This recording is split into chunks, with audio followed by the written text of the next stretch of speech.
परमेश्वर देवता लोगों, ये है सात अनूपदास जी महाराज का असली नमूना। तारीख 17 अप्रैल सन 1909, अवसास विधि 12 संवत 1965। तो भाइयों, ये अनूपदास जी महाराज ने अपनी खुद की प्रिंटिंग प्रेस छावनी हरमपुरा में साहब के प्रसिद्ध किया। ये किताब पूरे विश्व के भले के लिए है और ये इसकी फ़ोटो कॉपी है भाइयों। ये हर महीने की 17 तारीख को छावनी हरमपुरा में निःशुल्क मिलती है। 8905653801। जिस भाई को चाहिए ज़रूर संपर्क करें भाइयों। तो भाइयों, आज ये कहना चाहता हूँ कि अनूपदास जी महाराज का जन्म दिवस है तारीख 17 अप्रैल 1848 का, और किताब का जन्म दिवस है भाइयों तारीख 17 अप्रैल 1909।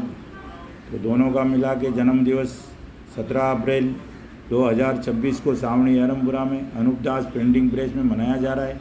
तो सभी धर्म प्रेमियों को और सभी जो अनूपदास जी महाराज की बात को समझते हैं, किताब जगदीत कहानी का मजमून को समझते हैं और किताब को जन जन पहुँचाने में मददगार है, तो सभी लोगों को और नहीं समझे हुए लोगों को भी, हिंदू, मुसलमान और अंग्रेज, ये किताब कोई ज्ञान और मज़हब के बारे में नहीं है। ये धर्म मज़हब के बारे में नहीं है, ज्ञान और मज़हब के बारे में नहीं है। ये सिर्फ़ और सिर्फ हिंदुस्तान के सौदागर बनिए, बेईमान लंका के ढेड़ों के राक्षसी पाप को ख़त्म करने के बारे में हिदायत है आप लोगों को। जब तक ये पाप खत्म नहीं होगा, जब तक ये दुनिया में बुरा होता ही रहेगा, क्योंकि बुरा होने का कारण मालिक के घर से नहीं है भाई। मालिक ने जो बगीचा बनाया, बहुत खूबसूरत बगीचा बनाया है, उस बगीचे को हिंदुस्तान के सौदागर बनिए, बेईमान लंका के ढेड़ काफिर है, ये काफिर जाते और ये पूरा इस बगीचे को बिगाड़ रहे। जो भी बलात्कार हो रहा है भाई, उनके राक्षसी पाप से हो रहा है। जो भी झगड़ा डंडा, रोग बीमारी, भूकंप का आना, ये चंद्रग्रहण, सूर्यग्रहण, जो भी बुरा हो रहा है, हर चीज़ वो इस पाप की वजह से हो रहा है। क्योंकि सतयुग में कोई बीमारी का हाल सुनने में नहीं आता था भाई। सतयुग में शेर बकरी एक घाट पानी पीते थे, कोई किसी तरह का रोग बीमारी नहीं था। सूर्यास्त होता था तो चंद्रमा निकलता था, महीने के महीने बरसात होती थी, जिसको 12 मेघमलान कहते हैं भाइयों। तो कहने का मतलब यह है कि मालिक के घर से कोई तकलीफ़ नहीं है भाई। मालिक किसको तकलीफ़ देता नहीं है, मालिक के घर से कोई दुख नहीं है।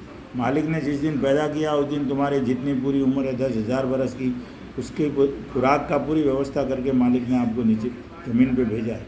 तो भाइयों, आप ज़रा इस बात को ख्याल करो। ये किताब जगदीत कहानी है, इसको एक बार पढ़ना हमारे लिए सौभाग्य की बात है, इसको चूकना हमारे लिए परम दुर्भाग्य। तो एक बार ज़रूर पढ़िए। हिंदू, मुसलमान, अंग्रेज, ये धर्म मजहब की बात नहीं है।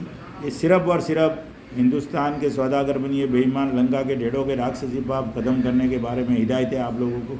तो सात गौर के इस किताब को, सात गौर के पुख्ता करके इस किताब के मजमून को समझ करके बंदोबस्त करो, तो दुनिया में अमन शांति कायम हो। और ये हिंदू, मुसलमान और अंग्रेज तीनों लोगों की औलाद से हो सकता है। अगर ये पाप छूट गया तो दुनिया में किसी तरह का भूख नहीं रहेगी, किसी तरह की रोग बीमारी नहीं रहेगी, सुख ही सुख रहेगा और हेद इरादा रहेगा भाइयों। किसी में खार एगार नहीं रहेगा। आज पूरी दुनिया बारूद के ढेर पे बैठी है, कोई उसका सॉल्यूशन नहीं है, कोई समझौता नहीं कर सकता है, कुछ भी उसका आई विटनेस नहीं है कि क्या कर सही है। तो भाइयों, आई विटनेस पूरे कुदरत के बगीचे को बचाने वाले अनूपदास जी महाराज है, और अनूपदास जी महाराज ने ये किताब लिखी है।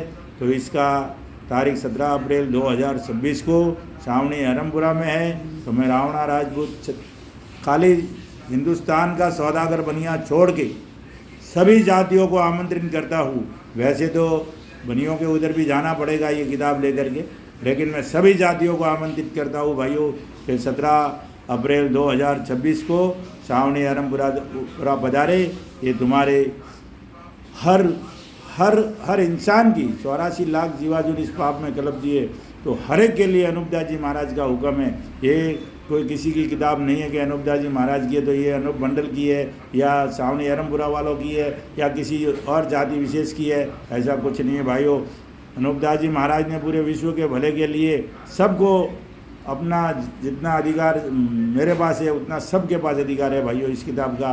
तो कोई इस किताब का हकदार नहीं है अनूपदास जी के सिवाय। तो जन जन तक ये पहुंचाने में मददगार बने। और इस किताब के माध्यम से आपको कहना चाहता हूँ कि जब तक आप इस किताब के माध्यम से पढ़ करके बंदोबस्त नहीं करेंगे तो दुनिया में अमन शांति कभी कायम नहीं होगी। इसलिए भाइयों, छावनी हरमपुरा जरूर पधारे। ये पत्रिका समझ के चलना मेरे भाइयों। जय परमेश्वर।